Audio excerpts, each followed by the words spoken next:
বন্ধুগণ, তোমাদের মধ্যে সকলেই নিশ্চয়ই আমাদের ধন্দাকে চেনো। আমাদের এই গ্রামের সবার সেরা রাজমিস্ত্রিদের মধ্যে ধন্দা হলেন এক নম্বর। এই ধন্দাই হলো আমাদের ভাতারমারি গ্রামের গর্ব।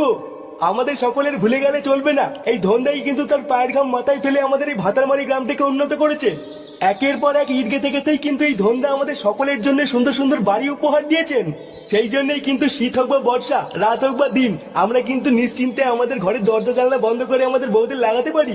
তাই সকলের প্রিয় এই ধন্দাকে আমাদের ভুলে গেলে কিন্তু আমাদের চলবে না। সেই কারণেই আমাদের সকলের প্রিয় ধন্দাকে স্মরণীয় করে রাখার জন্য আজকে ওনার মূর্তিটি এখানে স্থাপন করা হয়েছে।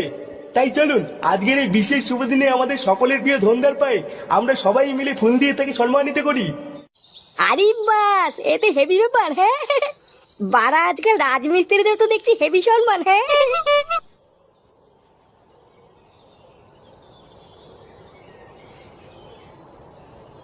কি বলছিসটা কিরে ফুটো, তুই কালকের থেকে কাজে যাবি?